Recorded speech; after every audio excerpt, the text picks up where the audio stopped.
Earlier this week, we talked about how we got some recent comments from the producer of the Legend of Zelda series, Eiji Aonuma, on Tears of the Kingdom when receiving an award for Most Anticipated Game of 2023.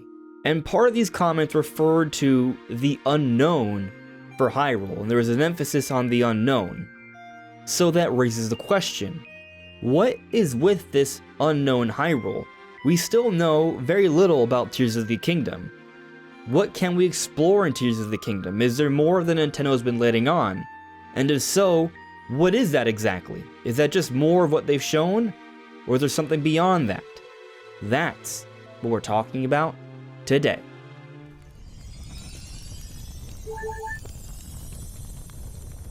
Hey, listen! Welcome everyone, this is Andres Restart, and today we are talking about the unknown Hyrule in Tears of the Kingdom.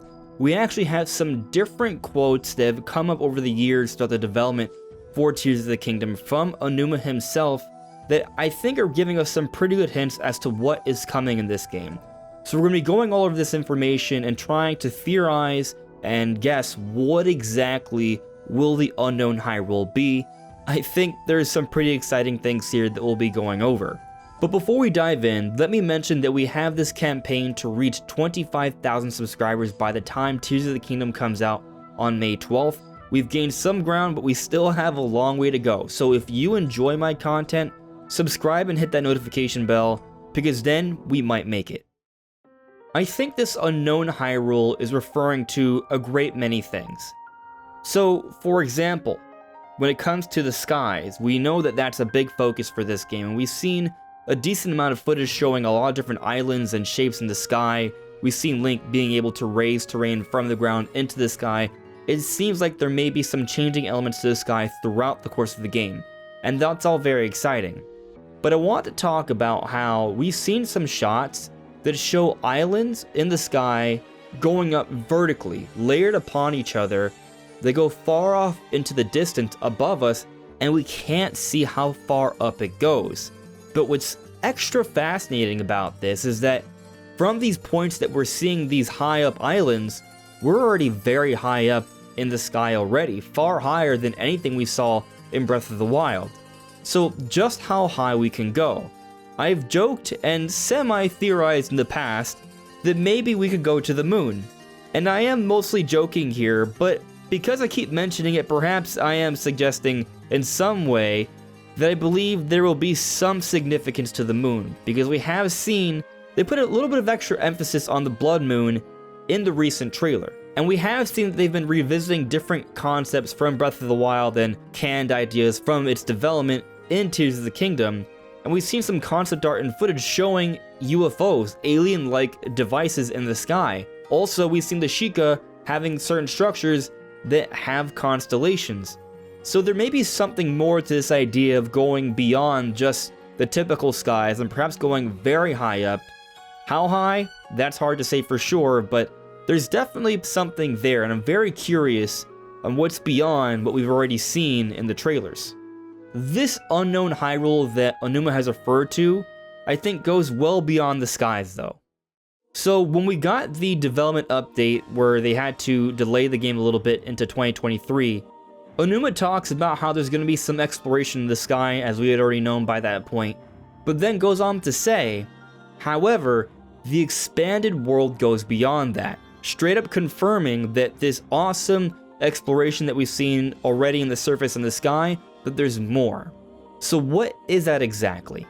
Well, we do have a pretty good understanding that there's going to be some level of underground exploration. The very first teaser shows these large cavernous areas with these Zonai-like ruins.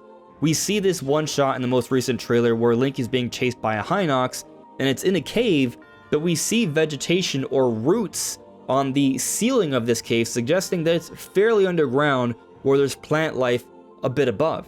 And there's also this other shot in the recent trailer that shows these extra mouse-infested Lizalfos and Bokoblins, and there are these fungal-like structures, there are stalactites, there appear to be spores or dust in the air. This is clearly depicting another large cavernous underground area. So we've seen these different types of underground areas, 3 different types already. I think this strongly supports the idea that there will be some extensive underground exploration. And there have been some theories, including some theories on this channel, where we've talked about this idea that Ganon and his forces may be coming from the underground, almost like an underworld or a hell.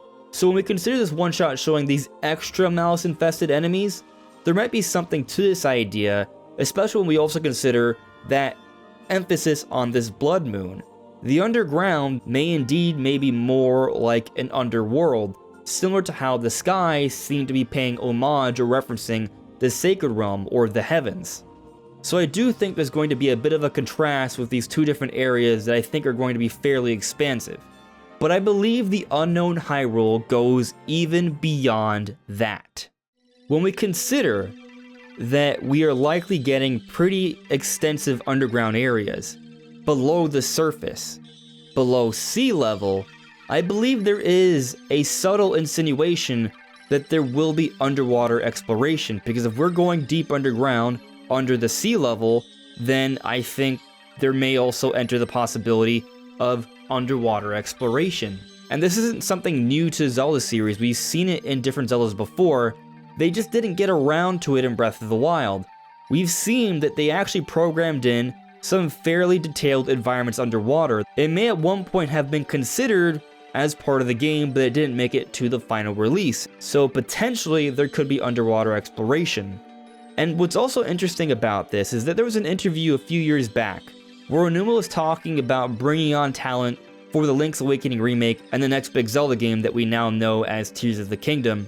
And he talked about how he would prefer to have people who would have the ability to climb or go scuba diving, and we've already seen extensive climbing in Breath of the Wild, so Aonuma may have been hinting at underwater exploration a few years back with this interview. It's another fairly obvious way they can expand this unknown world of Hyrule. And another fairly obvious way that we've already seen information on is the surface itself, the world we already explored in Breath of the Wild. That will be remixed, and we have seen evidence of this already. We see these new towers that are replacing the Sheikah towers. We are seeing there's a lot of structures that were on the ground that have now come into the sky, like the Zonai labyrinths. We've seen terrain falling down from the sky, and also Link being able to bring some of that terrain up back to the sky. We don't know what's happened to Korok Forest, but it's no longer there. And we see a lot of these malice holes. What's going on with that? These are new elements in the world, and I'm sure there's more that will be remixed. When Ganondorf was going through his resurrection, at least from what we've seen of the trailers, it seems to have caused some level of seismic activity where there's a lot of malice erupting from it. But not only that, we see malice erupting from Death Mountain, and we've also seen evidence of this giant wind vortex in the Hebra region as well. So very clearly, there will be surface changes. But changes to the surface, the addition of the sky and underground and underwater exploration, those, I would argue, are all the fairly obvious changes. What else could they bring to the table? An idea that's always fascinated me is going beyond the borders. One of the first video games I ever played was Mario 64, and I remember seeing those islands in the background and wondering if there was a way to get there, if there was a way to break through the invisible barrier and swim all the way to those islands and have another world to explore. With my overactive imagination as a child, this is an exciting premise, but obviously that wasn't possible. And with Breath of the Wild, after a certain point, it just tells you can't go any further. But what if in Tears of the Kingdom, you can a bit, just a little bit? What if that is possible? I don't think we've seen clear evidence of this from what we've seen so far, if there are areas we can explore beyond the borders of Hyrule. But also, they've intentionally held back a lot in the footage they've shown so far. They've been very secretive, so it may be there and we just don't know.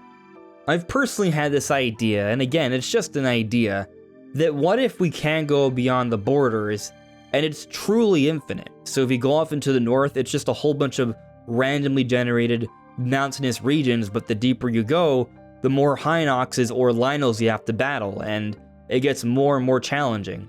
Or perhaps if you go far off into the east, you just sail into the ocean, and it's ever expansive with more randomly generated water, but the deeper you go, the more enemies you have to deal with, or perhaps more storms and waves and thunder. making it increasingly more challenging and more likely to die while you'll be reset back to the natural border of Hyrule. But if you survive, you get more treasure. It could be a nice, neat little mini game that would make this concept around the borders of Hyrule more believable, more immersive, and fun. Again, this is just an idea. More likely, it's probably the case that there will simply be an invisible border at one point or another that will turn you back. But what if that border has been expanded somewhat this time? Maybe if there's going to be underwater exploration, there will also be more exploration upon the sea as a whole. And maybe those oceans to the east have been expanded upon. Maybe there's more islands we can find. That might be cool to see. Since there was some gap of time where there was a perceived peace with no threat of Calamity Ganon, we may be seeing some returning villages that we could perhaps help restore. And maybe some of these people that are coming from the north or the west, and there are bridges connecting the land. Maybe there are even some outskirt villages there. So there are ways they can kind of expand the boundaries a little bit. So the possibilities here are essentially limitless, and I'm very excited to see how Nintendo will be handling these borders to the north, the east, the west, and the south, and also above in the skies. How high can we go before we're stopped? It's going to be interesting to see. And to close things out, I will end with one more fascinating idea, at least to me. What if this unknown Hyrule includes another realm? The skies seem to resemble the Sacred Realm. We talked about how the underground may be some level of an underworld, and in some ways may be kind of referencing previous realms in different Zelda games like Lorule, the Dark Side, the Twilight Realm. What if there is another parallel universe that we can explore via some sort of portal or something that isn't in the typical Hyrule? I'm not saying this will be there for sure, but there does seem to be some sort of idea related to a lost people. And we've theorized about the Zonai before and how they've gone mysteriously missing. We're not sure what's happened to them. But in the various trailers for Tears of the Kingdom, we do hear these interesting voices, and we're not sure what these voices are. We're not sure what they're saying. There's some speculation at the first trailer there are these voices asking for help. But the ultimate idea here is that maybe there are people that have been lost or hurt. Maybe it's a reference to the title of the game itself, the Tears of the Kingdom. And in the underground, we do see some of these blue flames with the color that depicts spirits that we saw in Breath of the Wild.